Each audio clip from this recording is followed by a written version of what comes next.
मध्य प्रदेश और पूरे देश में नीट परीक्षा को लेकर मचे बवाल के बीच कांग्रेस पार्टी ने केंद्र और राज्य सरकार पर गंभीर आरोप लगाए हैं। कांग्रेस नेताओं का कहना है कि इस परीक्षा में बड़े पैमाने पर फर्जीवाड़ा हुआ है, जिसने देश के लाखों युवाओं के सपनों को चकनाचूर कर दिया है। इस घोटाले में भारतीय जनता पार्टी के कई बड़े बड़े नेताओं और मुख्य सूत्रधारों के चेहरे सामने आ रहे हैं। कांग्रेस ने सरकार की कार्यप्रणाली पर सवाल उठाते हुए कहा कि जो सरकार वैश्विक स्तर पर युद्ध रुकवाने का दावा करती है, वह देश में एक परीक्षा को निष्पक्ष तरीके से कराने में पूरी तरह से नाकाम रही। कांग्रेस पार्टी देश के पीड़ित छात्रों और उनके परिवारों के साथ खड़ी है, जो इस धांधली के कारण मानसिक और आर्थिक रूप से प्रताड़ित हो रहे हैं। इसके अलावा कांग्रेस ने मध्य प्रदेश के मुख्यमंत्री मोहन यादव के द्वारा हाल में दिए गए बयानों पर कड़ी आपत्ति जताई है। उन्होंने कहा कि प्रदेश के मुख्यमंत्रियों का हमेशा ही एक गौरवशाली इतिहास रहा है, जहां शब्दों का चयन बेहद सोच समझकर किया जाता था, परंतु वर्तमान मुख्यमंत्री अभद्र और हास्यात्मक बयानबाजी पर उतर आए हैं। कांग्रेस नेता जीतू पटवारी के खिलाफ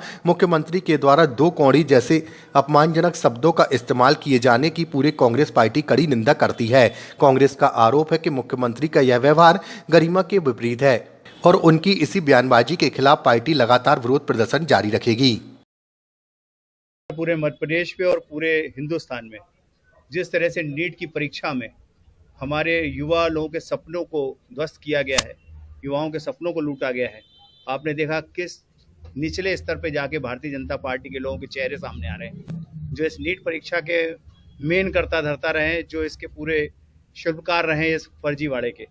और जिसमें बड़े बड़े नेताओं के नाम भी आ रहे हैं। और सरकार की हालत आप सोचिए, जो कहते हैं कि हम विश्व का युद्ध रुकवा सकते हैं, जो बात करते हैं कि हमने विभिन्न देशों को युद्ध रुकवा दिए, लेकिन वो नीट की परीक्षा में फर्जीवाड़े को नहीं रोक पा रहे। आज हालात ये है कि देश के सामने ये प्रश्न उठ गया है कि क्या ये जरूरत है कि वायुसेना को हमारे देश की व्यवस्थाओं में लगाया जाए, जिसका काम हमारी बॉर्डर्स को सुरक्षित करने का है। आज ये हालात होगी, सरकार ने बता दिया कि उनके पास ये क्षमता नहीं है कि वो किसी भी तरह से हमारी परीक्षाओं को व्यवस्थित रूप से करा लें। आज इसी सबको हमारे पूरे प्रदेश के और राष्ट्रीय स्तर के नेता, अभी हमारे साथ हमारे विनोद जाखड़ जी हैं, जिन्होंने लगातार दौरे चल रहे हैं। कल भोपाल में प्रदर्शन हुआ, आज रीवा में उस बच्चे के परिवार में गए जिसने सुसाइड कर लिया, और उसके हालात ये थी कि किसान क्रेडिट कार्ड के माध्यम से वो अपनी परीक्षाओं की तैयारी कर रहा था। इस तरह के हालात पूरे देश में हैं, और पूरी की पूरी कांग्रेस पार्टी इस समय उन देश के सब युवाओं के साथ है, जिनके साथ धोखा हो रहा है, बेईमानी हो रही है, और लगातार उनके जो जीवन के वर्ष हैं, जो प्रतियोगिता के समय के वर्ष हैं, उसका नुकसान हो रहा है। और आपने एक और देखा, मध्य प्रदेश के सीएम का जो हास्यास्पद बयानबाजी कर रहे हैं, किसी को भी कुछ कह देना, लगता ही नहीं कि वो मध्य प्रदेश के जो एक गौरव रहा है मध्य प्रदेश का, यहाँ के जो मुख्यमंत्री रहे,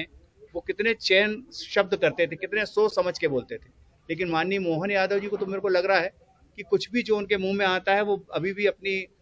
अखाड़ेबाजी और पहलवानी से बाज नहीं आ रहे। जिस ढंग से उन्होंने माननीय जीतू पटवारी जी के लिए शब्द उपयोग करे, दो कौड़ी जैसे शब्द उपयोग कर रहे हैं, मुझे लगता है वो निंदनीय भी है, घृणित भी है, और इसकी पूरी कांग्रेस